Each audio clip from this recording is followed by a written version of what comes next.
Good evening, everyone. Welcome to Talking Reds. This is the latest Liverpool news and transfer news and much, much more. So, Nige is joining me tonight. We're going to talk about ticket prices, the freeze on ticket prices from Liverpool Football Club, a little bit on Ibrahima Konate and his potential move to PSG again. We seem to be covering that every single episode at the moment, and then also a little bit on Isak as well. So today's big news, Naj, is the ticket price. Liverpool have announced that next season, 2025-2026 season, they have frozen the general ticket admission and season ticket prices, which is a step in the right direction. It's a step in the right direction. It's not where we want to be yet because we still need tickets to drop really to make it affordable for I won't say real fans, but technically real fans, the ones that are going to sing in the ground, the ones that are going to be making the atmosphere. Because yesterday, right, the quietness in Anfield, yesterday's game, it didn't help anything. It spoke volumes. The silentness, it spoke volumes. It almost frustrates me seeing it. Like, I'm someone who, wants to go to the game quite regular. Obviously, I don't live far away, so I can go like that, but I can't because tickets are so hard to obtain, obviously. But when you look at it and you sat at home, or you sat in the pub and you're watching that, and you're just like, I wish I'd be there and I'd be singing my heart out. You know what I mean? And like, it's just it frustrates me. And it's like a lot of things is like, the tourism and stuff like that. I get it, but it shouldn't be like that. It should have people in the ground, stood up. I don't care if they sat down, stood up, singing all game, and that's where the atmosphere needs to be. I think the atmosphere needs to be better, like a lot better, because look, we're at the last third or whatever, past the last third of the season now, and I think it needs to be like, really carry this team through because, the fans are football, really, aren't they? And Anfield is really well known. It's what makes me laugh about it all. Anfield's known for its atmosphere. It's known for being the 12th man, getting the team over the line. I think the team needed it. Yes, it feel like it needed it. But these, tourists that are coming from all over the world, they're going there to see that atmosphere, but they're not going to see the atmosphere because there's not enough singing. And at the end of the day, Liverpool is a global club. It's a worldwide fan base. It's if you're talking John Henry's language, it's a global franchise. Yeah. It does attract everyone from across the world. I don't think it matters who goes to the games, as long as they go with the right intentions for me and go there, sing their hearts out, and not just go because you see people going there taking the phones out all game. I don't think I'd get my phone out once if I was a game. Maybe just a text, something like that. I wouldn't. You're there to watch the 90 minutes, but there's a lot of people there that are not for that. Yeah, and that's the issue. They're not there. They are there for like a day trip, but I don't. I wish I could afford to go to games. I wish I could get time and afford to go to games. But I certainly, if I were to go like once, twice a season, I wouldn't make it like a day trip sort of thing where I'm just getting my phone out. Blah, blah, blah, blah, blah. It is literally there. You're there to support your team, not to be in awe of. You can be in awe. Yeah. You know what I'm saying? You've got to be there. You got to be part. It's the whole experience is to be a part of the singing, part of the. Yeah, exactly. Getting behind them.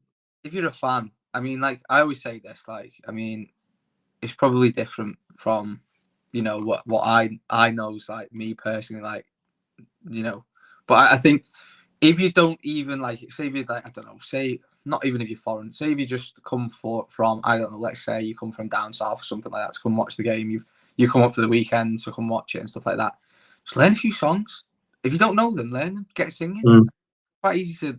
You see a lot of when it pans to fans. Sometimes this is not all the time. I'm not having a go at, like, there's obviously different periods of the game where like it's up and down, but you pan and you see like, like the cop, everyone's singing, and you see like other bits, and you just like, get with the rest of the stadium. But I don't know. It's obviously an issue with, obviously with the size of Liverpool, which is always going to be that, isn't it? Like, it's always going to have of that. But I think going off yesterday's game, that was a big game, and it wasn't the level it should have been at.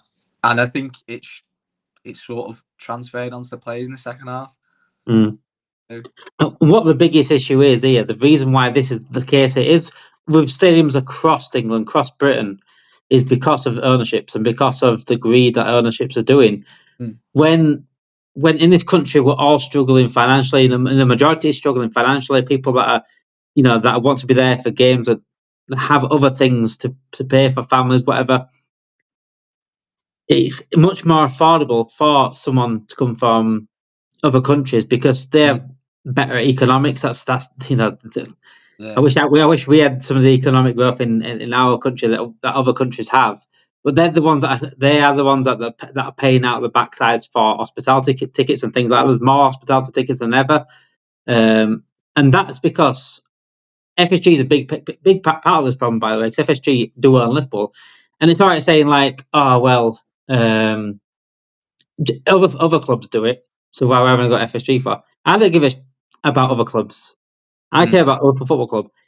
And I'm glad, and I'm going to praise FSG for this and the club for this, for freezing this, because I hope it does set an example for the rest of the Premier League clubs. But what these to be doing now is not just freeze. So what will happen now is they'll freeze this year and then they'll go up next year. What needs to happen is go down. It needs to be backwards now.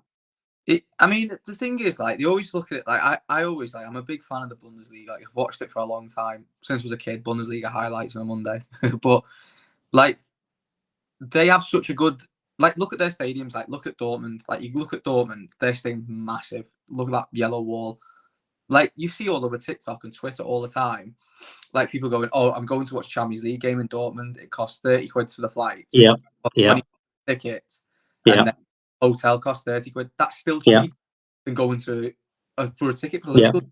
And that's what I find like bizarre. And that's because obviously they got their 49, 51, whatever that rule's called. I forgot the name of it. But obviously, with having the fan percentage say in what goes, I think it really works. And I always think as well, like, they're not really. They don't have to, like, they're not in an issue where they don't spend any money on transfers or anything like that. Obviously, I know the Premier League is completely different. Like, they can spend a lot of money, but, Bayern Munich, they spend 100 million on Harry Kane. Like, there's still big clubs in that country, and they make money.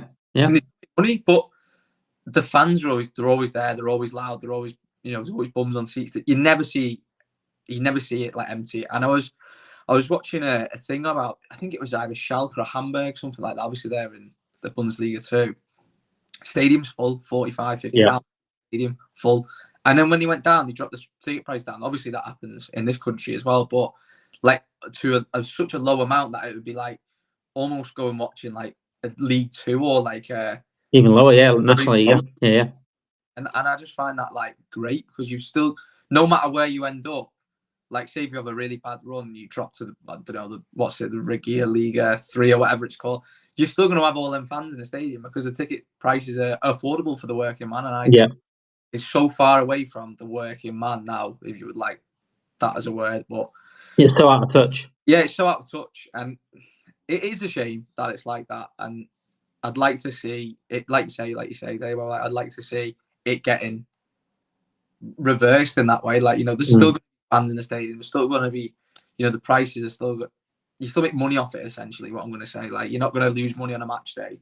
And they're making enough money on everything else anyway. They don't need to have ticket prices like this. No, they don't at all. Like, I think, obviously, you must have seen the news. Obviously, we spoke off camera a little bit about it. Was potential extension of the Kenny Dalglish stand. And, in tone with the ticket prices freezing, I sort of see that as, is that to put more hospitality in the stadium? Is that to get more? But why couldn't it go the other way? They build them more seats in the stadium, and then the ticket prices come down because you're getting essentially more people in the stadium anyway. So say you put, I don't know, let's randomly put 5,000 in. Why can't they drop the ticket prices down then? If there's 5,000 people in the stadium, because you're still going to make more money, but it's all about making the dinero, isn't it? It's all about making the most money. It's a business, and that's unfortunately football clubs. I said this is the problem with FSG is, and just generally owners, the way owners are, and there is owners out there that do look after. Like, there's plenty of owners. I like what Ryan Reynolds and Rob McElhenney have done at Wrexham. I think they pretty much are getting with the fans, and they understand the build up to the Premier League, and they understand they want to do it for the fans. They want to build that connection, And I don't expect every owner to have that connection with the fans. I don't expect every owner to be a fan. But you've got to understand that football and sport, especially sports clubs generally, especially football clubs, they're not just a business. It's more than a business. It's like a religion to some people. Oh. It's passionate people that can go there. It's people that's built this club. Well, they're over 100 years, almost football clubs, well over 150, some of them. And I think, you know, I mean, obviously not in my era because I'm obviously not that old, but like, you know, talking about like when my granddad was a kid and stuff like that, he used to, you know, he was, as I said in a previous stream, that a video, sorry, that I said, like, you know, they used to have the boys' pen at Anfield and used to pay, I don't know, virtually nothing, but whatever, you know, and go and watch the game. The last, I think it was last 20 minutes, something like that. But that, you know, obviously that would never happen now. But I mean, it's still a working man's thing then, if you think about it, because you're letting young lads come in, like, to watch the last 20 minutes of a game, which is great. But I think it's just where football's gone now. It's gone so far removed from fans in that aspect. But I don't know. There's hope for it to be one. I think one day it'll sort of just maybe plateau out, and then it'll just sort of, I don't know. There's so many things to think about, like the ins and outs, the money, and the essentially. I think if you've got owners that a profit ran in the way that they more, what's the word I'm looking for? They look more for how much hospitality, how much money they can make out of stadium tours. It's not just speak for Liverpool, you know, other clubs as well, rather than the success on the pitch and how many people are, you know, dying to get a ticket, essentially. But you have to, it's one of them, isn't it? Like, you don't know which way they think unless you ask. No, I think sadly, like, it is a national issue as well. It's not just Liverpool. It's not just football clubs. It's England as a whole. Yeah, it's England as a whole in terms of just pure greed. It's just the greedy people at the top of the companies that are they're putting prices up constantly, and they're happy to price people out. They're happy to, as long as, especially with football clubs, as long as someone purchases those tickets, FSG want customers, not fans. I'll praise them for certainly setting the example here for freezing the ticket prices. Just hope it can be something further down the line where it can be reduced and make it more affordable for much fans. So yeah, other news includes obviously Konate and Isak. Konate, actually, I spoke about Konate the other day on the latest news, but he has said a little words on PSG. This is what he said about PSG and hearing about the PSG and Real Madrid interest. Hearing about big clubs like that interested in me is very flattering. That's what he said about the Real Madrid and PSG interest. And then Sasha Tavolieri also came out today saying initial contacts have taken place between Konate's agents and PSG. The French club are keen to recruit the Liverpool defender and continue their trend of bringing the best French players to the club. I think this, in my eyes, I'm not being biased. I think Liverpool are far bigger than PSG. Oh yeah, in terms of PSG, yeah. Real Madrid, probably not, but that's just because their global brand is just ridiculous, isn't it? Yeah. But I mean, I don't know. I think personally, this is all born from the contract saga. I do. Yeah, I do. Completely, like, it's grown from that basically, because I'm not going to go into the three that are there now, but obviously Konate was approached, I think it was November, October, to renew his contract as well. And then he spoke about it all day in the press conference. Yeah, and then it like, obviously that stopped in December, and I think that stopped because of the heel dragging, if you like, or probably the penny pinching that they're trying to do over the contracts and stuff of the three now. So I think Konate is probably, I don't know, maybe he's looking at it from 2 points of view. I don't know what he thinks, but I think he's totally committed to Liverpool right now. I don't think he would. Oh yeah. I don't think like that affect him in any way. But you know, I'm looking at if you look at it from his point of view, like, oh, what if I still on the fact that I think Van Dijk and Salah will stay, and I think they've either signed or pretty close to signing.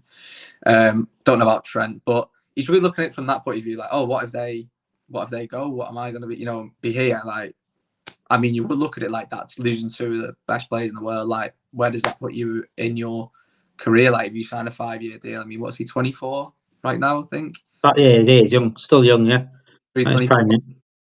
So yeah, so like 4 or 5 year contract, which I presume it would take him up to he's 29, obviously, and then that's his prime years, isn't it? Between centre backs a little bit later, but I think he's probably looking at that point of view. But I don't know. I don't think he'll go personally, but I think obviously there's going to be that interest there. He's been sensational this year. I mean, as we've seen it in previous seasons where he's been really, really good, but I think this year more than ever, he has like really gone up a level, if you like.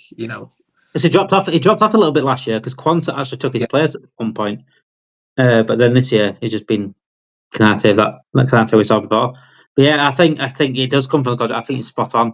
I think he's going to be looking at the contracts and thinking, if those 3 go, where is his club going? Yeah, if we're going to win the Premier League this season. But us as fans, we're like, what are you doing? Why are you not sorting these contracts out and future proofing for next season and season after? We're happy to drop off as a club. We've done it before. We've won the league.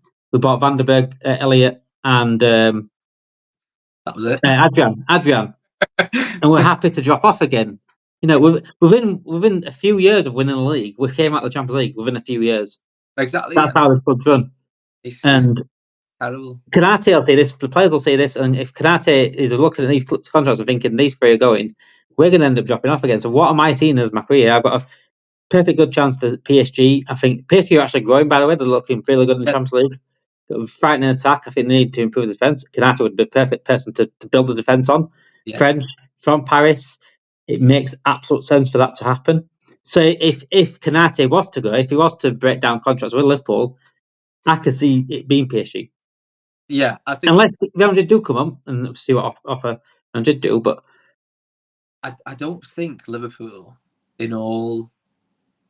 Like, I don't think Liverpool would sell to not PSG, to Real Madrid. I don't think they do it now. Like, I honestly like. Depends how much they offer, mate. Depends how much they offer. As soon as Mr. John Henry sees those money, that bank transfer. In the last few years, obviously they've beaten us in the Champions League. Obviously we beat them this season, but I see Real Madrid as like a rival to Liverpool. Like, yeah. Oh yeah. So I don't think Liverpool would. I don't think Liverpool would do that. Depends on I mean, we don't know. Like, if they have enough money, they'll sell him. Like, because they're like. But I mean, I wouldn't even. I would try and shore up if I was. I mean, it doesn't matter what I say because John Henry doesn't give 2 hoots what happens for Liverpool, but and the players, I should say. But I mean, obviously, I would get the players that need signing now. Konate will be the 4th on the list after the 3 now. Obviously, Alisson, I think he's got 18 months left. Am I right? I'd get them and McAllister probably and Gravenberg give them contracts. Give the players now that are like performing well, getting better. Yeah. I'd give them the contracts now and get it sorted. And then once you've got that like basis, like you've got McAllister, you've got Gravenberg, you've got Konate, you've got Van Dijk, you've got all these players signed. That's such a good basis to bring in new talent and stuff like that. And that makes Liverpool more of a. I always an attraction. It does it. Yeah. I always feel like we're on the edge of a cliff. And this season, like, I despise FSG for it. This season, like, I've personally, and I think probably a lot of Liverpool fans agree with this, like, so hard to like. I'm enjoying the season, but it's so hard to not have that in the back of your mind. And it's just you don't want it in the back of my yeah. And I'm trying to keep it separate conversations. Yeah. We're enjoying the league, and people say, well, just enjoy the season, just enjoy it. Well, we are enjoying the season, but you've still got to think about the future. Still got to think about if this is still going to be a one-off season again. And and at the end of the day, we're going to talk about Isak in a second because obviously Isak's linked to Liverpool, and someone like Isak coming in the summer potentially, he's going to be looking at it and thinking, well, them 2 have gone. Konate could be out the door. Why am I going to join you? Exactly. It's a domino effect. Yeah, it's a domino effect. And players will see it. It feels like edge of the cliff. You feel like you're going to go, you're going to fall off, you're going to stay out. That's what it feels like for me. Yeah. You enjoying a nice hot chocolate at the top of it. That's your league win. You're enjoying the moment. At the moment, you're enjoying the hot chocolate, but at some point, someone's pushing you. Yeah, that's exactly what's happening. Yeah. So we'll go before we do go. We're going to go over Isak's situation. He has been linked to Liverpool. He has been linked to Arsenal. Paul Goss has come out today and said it would be no major surprise to learn Isak has admirers inside the corridors of the power at Anfield. So people appreciate Isaac at Anfield. So we've got admiration FC. Yeah. Alpha continue to be linked tentatively, but Liverpool might also be in need of a centre forward in the coming months. So Paul Goss is sort of initially saying there, we probably are getting rid of Nunes, if I'm honest. Well, We might also be in need of a centre forward in the coming months. And Isak, it's the same all the time. Like people like Isak, Bellingham, Caicedo, who've always been interested in these players. It's not about the interest for me. It's about we never move for them. We never, unless it's too late. Caicedo was a prime example. We used Jude Bellingham as an excuse not to buy any midfielders for 3 years, and then having followed him for 3 years, the excuse at the end of it was we didn't know how much he wanted. It's the same old, isn't it? Monitoring FC, linked with FC, Admiration. Yeah, admiration FC. Like it's just boring. Honestly, I can't. I mean, I've been a big fan of Isak for years. Like, I mean, I'm not like people go, how do you know that? Like, Sociedad, he scored 17. Yeah. And he was really, really good there. Obviously, watching him play for Sweden as well. You know, really talented player, obviously. And like, I think this last 2 seasons, especially when he's been in the Prem, he's really like come into his own. He's evolved, hasn't he? He's evolved massively. Yeah, especially this season. Like, he's almost like developed. I mean, he's always been quite a physical player, but he's almost developed like he's like the Arsenal game's a prime example. A couple of weeks ago, like bullying Gabriel and Saliba, like absolutely bullying him. I know he's a big unit, but he's rapid as well. And then does he remind you a little bit of Drogba? He's a bit Drogba-esque, I think, isn't he? I feel like he's got a bit more of a. I mean, Drogba obviously a sensational player. I think he's better on the ball than Drogba. I think he's better driving the ball. Yeah, Drogba's better in the air. Yeah, a bit better on the ball, I think. Yeah, that's what I was about to say. Yeah, he's like almost got like Drogba was very physical, very like bang straight into the air. And, like, obviously used to score really good goals as well. But Isak's got that like touch, a bit of like the finesse about him, if you like. Yeah. In Isak's way.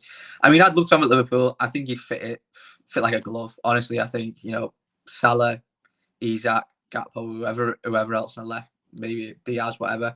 I think it'd be fantastic. He's a very underrated thing of Isak as well. His link up play is fantastic, and he's not the best presser as well. He's not the worst, but he's not the best. Like, I don't think you get what Nunes does, where he presses. But the other day he was terrible for pressing Nunes against Wolves. But Nunes obviously presses very, very well. I'd give him that. But I think Isak's just a totally all-round better footballer, like finishing. You see shooting ridiculous. He almost like one of my favourite things about watching Isak as well. He's so intelligent with what he does. When he gets the ball, and he almost shoots before a defender can like set himself in the goalkeeper. Yeah, that's a bit. Yeah. And I love that because he don't need 2 touches. No, it bamboozles people because he hits it so hard as well, and obviously John Duran's another player like that as well. Actually, obviously gone to Saudi, but I think he'd fit like a glove. And I think Nunes' bid was a bit silly not to accept that in January. I get why Liverpool wouldn't do it because capital season. Yeah, I get it. Yeah, I do think they're sort of looking towards that. Isak won't. I don't think Isak will stay if Newcastle don't get top 4. I honestly think he'll go somewhere else, and that's not me being horrible towards Newcastle. I just think he has to play in the Champions League. He's too good not to play in the Champions League, Isak. But do I think Liverpool will get him? No, I don't think we'll get him because I just think it'll be just the same old, like we said at the start. Monster FC, and that's what it'll be. Like you say, 3 years we chased Bellingham for. There was an opportunity more than once to get Bellingham. He wanted to come. There was interviews, with players and stuff saying talk about Bellingham, ex-players, sorry, I should say. Ideal fit at Liverpool, didn't get him, missed out. Then obviously Caicedo, all the things add up. Didn't sign him for the other 3 years.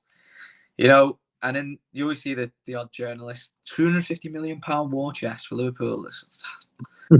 But I do think he's got enough money for Nunes and maybe sold 1 or 2 other fringe players. I don't know who that would be. But we've But got to address other issues as well. That's the problem. That's the problem. We've got a DM to sort out, probably potentially left back, centre back. If Salah and Van Dijk go, then we've got to look at them positions as well. Oh. if it does happen, I don't think it will with Salah and Van Dijk. But if they both leave at the end of the season, I'm not being massively negative in what I'm going to say. I think I'm just being correct. I think we are absolutely screwed if them two go. I think we're not going to replace what we need. No, we're not. Absolutely screwed. If them two go, it just, I think we look less attractive as a club to come to everything. I think the goals from Salah, the defensive solidity from Van Dijk, that all goes, I think, because it's so important. But like you say, left back, CDM, striker. Is this realistically going to happen for Liverpool? I don't know. I don't think it will, personally. Look, we can be dreamers, can't we? We can see if Isak comes. We'll see. We put some banners up and say, "Come, please come, please come." I mean, you know what? Arsenal are in the same situation. Arsenal clearly will go all out for Isak. I think they will. I think they have to. I think no matter who wins the league between Arsenal and Liverpool, I think it's going to be a shootout between them two to go get Isak. I don't think anyone else is really looking. Maybe Man United might look, but I don't think they'll be even looking at Man United. They'll want Champions League football, like you said, and I just think it's who's more ambitious between Arsenal and Liverpool. In that, who's willing to push really hard to get him and pay the money that Newcastle wants. So at the end of the day, we've got to pay Newcastle. So that's an issue. Easy. It'll probably even that. But with Arsenal, I think that Arsenal, with all due respect to Arsenal, like, you know, they're a big club. I won't say they're not. I just think Liverpool are a bit more attractive in terms of the 6 Champions Leagues. Yeah. You know, to say that Arsenal haven't been ambitious is completely wrong. I think that Arsenal have been really ambitious. They've spent a lot. I think it's just there's some that's just come now where they didn't really address the issues with the striker situation. I think that other than that, Declan Rice was a brilliant signing. Yeah, I think they've sorted most of the problems out. Like Raya coming in, you know, not active goalkeeper. I mean, they've got the defense is completely sorted for a long time now. Like Corey coming in, what is it, 45 million? Timberlake, you know, Ben White as well. He's been really good for them. The midfield, I'd probably say Arsenal are probably in a similar position to us with regards to midfield. I think they're probably going to go and get another midfielder. I think because I think Thomas Partey will be leaving. I presume soon. They need better depth in midfield, a bit like us, don't they? They've got a good front three, but behind that it's quite weak. Yeah, I don't think Martinelli's gonna pull up trees. I don't think he's that good. I think Saka's world class, and there's no dispute with that. Yeah. I think they need a midfielder and a strike that's going to get you 20 goals a season. And maybe a left winger. Yeah, definitely. And I think we're sort of in that position as well. We almost need the striker as well to take the weight off Salah, because Salah's doing everything for that attack. Like, you look at the numbers Salah's put up. I know Salah and Diaz are like worlds apart in the way they are, but you know, the only other player this season in the Liverpool ranks that have really stepped up in regards to the game, I'd say, in goal scoring is Gakpo. Yeah. Like, Diaz has been there for 3 years now, and you know, he's a purple patch player, Diaz. I think he has really good moments, and he is a good player. I'm not saying he's not, but he's not what we need. Enough. Yeah. I get that. We need an Isak. We need someone who's going to get you 20 goals in the Prem. I'm talking a season. Like, that's what Mane and Salah were. You know, they were virtually. Yeah. They're the golden boot on, what was it, 19 each with Aubameyang that season. I thought wasn't it like 23, 22 or something like that as well? Could be now. I thought it was over 20. They did share it though with Aubameyang that time. Yeah, I did, but that's what we need, someone like that, because the weight off Salah essentially, and Salah will still score you goals and still get loads of goals for you. But you know, to have 2 players like that in your team, I can score like that many goals. Yeah, you'd be unstoppable. And Salah's less greedy now as well. So imagine Salah with Isak's link-up play. All right. We'll leave it there, guys. We'll let you guys dream at home about Isak Salah link-up, because that would be such and Gakpo on the left wing. But yeah, we'll leave that there where we are. Thank you, Naj, for joining me tonight. if you do want the latest news for Liverpool, please join us at Talking Reds. Like this video, which would help us out massively. We're so close to 250 subscribers now. Thank you everyone for that has subscribed so far. Thank you everyone that's liked. Thank you everyone that's commented. Appreciate you all, and make sure you get your notification bells on as well. Thank you for watching. Have a great night, guys.